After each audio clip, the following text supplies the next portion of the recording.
السلام عليكم ورحمة الله وبركاته. أهلا بكم يا حبايبي، عاملين ايه؟ يا رب تكونوا بخير وانتوا بتشوفوا الفيديو. تعالوا مع بعض كده نعمل شوية معجنات تدفينا في الشتاء وتفرح الأولاد، أحسن طبعا من الحاجات اللي بنجيبها من بره. ومش هنحاول ان احنا نرفع التكلفة بتاعتها زيادة عن اللزوم.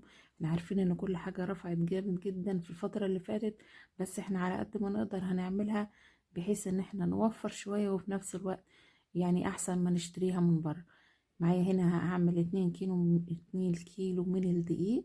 والدقيق دوت طبعا يا اما متعدد الاستخدامات، يا اما بتاع الكحك والبسكوت تستخدميه. هنا طبعا انا حطيت على كيلو الدقيق، ال2 كيلو دقيق دول خدوا معايا معلقتين كبار من الكيسين يعتبر من الخميرة الفورية الجافة دي يعني.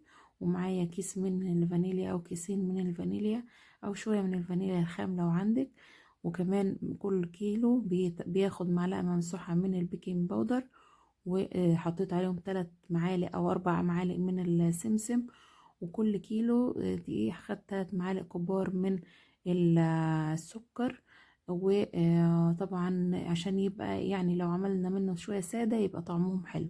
ومعلقة صغيرة من الملح عشان كل كيلو عليه نص معلقة صغيرة من الملح.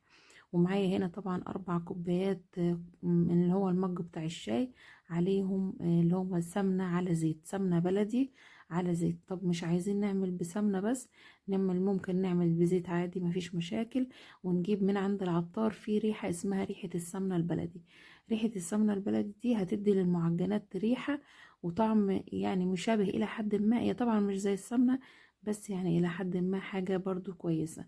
طبعا احنا اول حاجة في العجن بنعمل نبس الاول الدقيق بالسمنة والزيت كويس جدا الاول من غير ما نحط اي اللي هو اللبن. بنستنى شوية لحد ما يتبس كويس جدا، مش اقل من 7 دقايق. لو على ايدينا بنعمله بندعكه جامد بكفوف ايدينا كده لحد ما ينعم الدقيق خالص معانا ويكتل ويبقى زي ما انتوا شفتوا كده. يبقى عامل زي لما تلميه تحسي كأنه معجون كده، بيمسك يعني ايه بيعمل كتل. طبعا هنا انا حطيت، عايزه اقول لكم ان المنين احنا طبعا ما بنعجنوش كتير عشان انا مش عايزه يعمل عرق، لان انه عمل معاكي عرق هينشف منك. فاحنا مش عايزين نعجن فيه كتير، احنا مجرد ما بنحط اللبن طبعا يكون دافي عشان يساعد الخميره ان هي تشتغل بسرعه. اللبن يكون دافي. طب في الاول السمنه طبعا انا برضو مسخناها على النار، بس ما تكونش لدرجه الغليان، يعني تبقى سخنه بحيث تديني نعومة وقرمشة حلوة للمنين. زي ما انتوا شايفين هي يا دوب لفتين كده في العجان. انا هنا بستخدم العجان عشان خاطر دلوقتي يعني وجعاني شوية، بس يعني وظهري فما مش بقدر الصراحة ان انا اعجن على ايدي، فبضطر ان انا اعمل معلش على العجان. وانا شاريه عشان خاطر انا اولادي ما بيحبوش الحاجات دي من بره، يعني المعجنات دي ما بيحبوهاش من بره. وهي الصراحة بتدي روح كده للمكان وريحة ودفى للمكان. ويبقى طعمها طبعا أحلى بكتير، يعني مش هننكر إنها حاجة أحلى بكتير وأضمن بكتير من بره. طبعا بعد ما بسناه وعجناه احنا بنعجنه كده 3 دقايق بالكتير لحد ما يلم معانا، وخلاص بنوقف كده العجن عشان خاطر ما ياخدش معانا عرق. ولو عمل معانا عرق هي طبعا هينشف مننا وهيبقى عامل زي القرص. بس الفرق ما بين القرص والمنين، القرص ان نسبة الدهون فيها بتبقى قليلة عن اللي هو المنين، لان المنين بيبقى شبه الكحك الناعم اللي احنا بنعمله ساعة العيد كده. الكحك ده احنا بنحط له طبعا سمنة كتير عشان خاطر يبقى ناعم، فطبعا المنين بيبقى ماسك نفسه سنة، فعشان كده بنقلل كمية السمنة فيه عن اللي هو القرص. عشان خاطر القرص بنحط لها زبادي، ونحط لها حاجات تخليها طرية كده وهشة، وبنعجنها كتير. ده الفرق ما بينهم وبين بعض. هنا طبعا انا دفيت سخنت اللي هو السمنة، لان السمنة برضو كل ما تكوني مسخناها شوية بتدي قرمشة حلوة وكمان نعومة للمعجنات. هنا طبعا انا بجهز الحشوة بتاعت المنين، هنعمل شوية سادة، ممكن تعمليها شوية منين كده بالعجوة بالجبنة. اي نوع جبنة عندك ممكن تعمليه، بس طبعا يا ريت تكون جبنة قطع، مش جبنة اللي هي اللي بتدين دي، لا، عشان هتسيح في قلب المنين ومش مش هتبقى حلوة. طبعا انا حطيت هنا بيضة، حبة بيض واحدة صغيرة كده، وحطيت عليها شوية من اللبن وشوية من الفانيليا عشان خاطر الزفارة بتاعة البيض.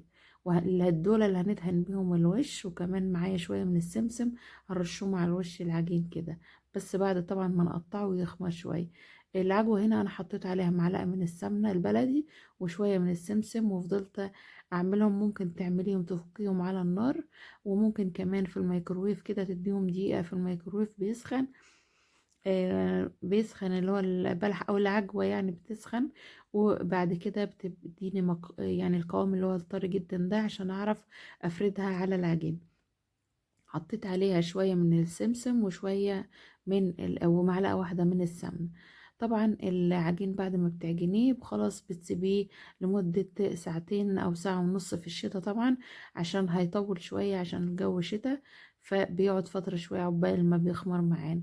بعد ما بيخمر بنبدأ طبعا زي ما انتوا شايفين كده نعمل زي كأنه حبل طويل كده بنعمله، وبعد كده نعمله كده نضغط عليه بإيدينا لحد ما يبقى رقيق كده، وبعد كده نروح عاملين العجوة عاملة ازاي مثلا نفردها على ايدينا. وهتشوفوا دلوقتي معايا في الفيديو انا بعملها ازاي عشان خاطر احشي بيها المنين من جوه. طبعا لو تلاحظوا كده ان العجين اللي هو المنين يعني ايه بيبقى سهل بيتفرد معايا كويس، عشان خاطر العجينة واخدة كفايتها من السوائل وكمان من السمنة والزيت.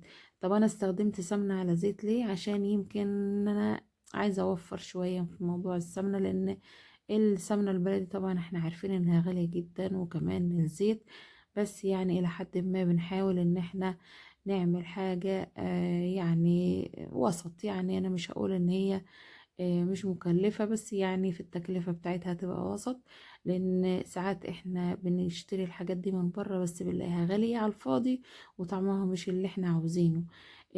طبعا والعجوة طبعا حاجة كده انت جايباها مضمونة. فزي ما انتوا شايفين بنعمل العجين ونفرده، وبعدين نحط اللي هو العجوة في النص، وبعد كده بنقفل عليها كويس عشان ما يتفتحش جوه الفرن. وبعدين بقى بنقطع كده زي ما انتوا شايفين بقطعها او بسكينة شرشرة كده بنقطع. طبعا انا دلوقتي لسه هسيبه يخمر مرة كمان، بس مش هيخمر ويطول بقى، يعني انا هسيبه لحد ما اقطع كل الكمية، وبعد كده اغطيهم واسيبهم قيمة مثلا ربع ساعة، وبعد كده اكون سخنت بقى الفرن وجهزت حالي وكده، وبعد كده ارص الحاجة في السجان زي ما انتوا شايفين.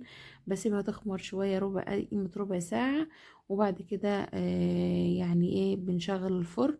اول ما يسخن طبعا لازم تخش على درجة حرارة عالية، لان المعجنات لو حطيتيها في درجة حرارة منخفضة هتنشف منك ومش هتبقى كويسة، فلازم تكون درجة الحرارة عالية.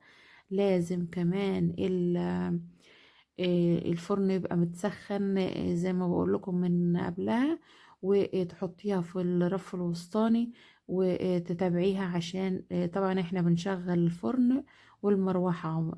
لو في مروحة، ما فيش مروحة بنشغل الفرن بس. وخلي بالك لو درجة الحرارة كويسة عندك والفرن كويس الحرارة بتاعته، مش هتحتاجي ان انت تشغلي اللي هي الشواية. لو بقى مش لو بعد ما استوى حسيت ان هو استوى من تحت ومن فوق لسه ما خدش الوش، ممكن تشغلي عليه الشواية ياخد وش كده بسيط كده من فوق احمر كده جميل. لكن انا عندي الحمد لله يعني ايه شغلت الفرن بس والمروحة عشان ياخد يعني توزع الحرارة كويس. آم، زي ما انتوا شايفين كده بعد ما خلاص سبته شوية يخمر وخلصت كل العجين، بعد كده بروح دهناه بقى قبل ما ادخله الفرن. يعني انا دلوقتي خلاص سخنت الفرن وهدخل الصواني على الفرن، بس بدهن وشها بالبيض اللي هو محطوط عليه لبن وعليه فانيليا ده، وبنرش رشة كده بسيطة من السمسم. ممكن كمان ترشي شوية من حبة البركة عشان خاطر، او ممكن ما تحطيش حاجة اصلا. بس يعني السمسم من الحاجات اللي بترفع القيمة الغذائية يعني لأي حاجة بتعمليها في البيت. السمسم مليان بالكالسيوم، بيبقى مفيد جدا طبعا للأطفال والكبار. طبعا احنا عارفين ان كله بيعاني من العظام، فيعني هو الحمد لله كل على كل حال.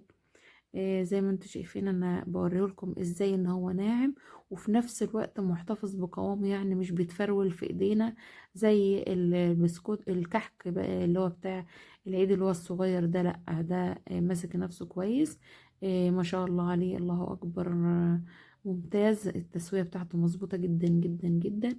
طبعا لو تاخدوا بالكم انا ما دهنتش السجان عشان او الصواني، يعني عشان خاطر انا اللي هو المنين محطوط فيه نسبة من السمنة وعلى الزيت، فعشان كده ما مش هنعوز ان احنا ندهن ال- الصاج بأي حاجة.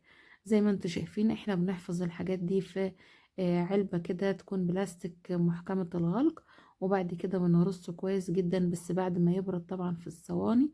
زي ما انتوا شايفين ما شاء الله، الله اكبر عليه، التسوية تحفة تحفة تحفة. مظبوط جدا جدا.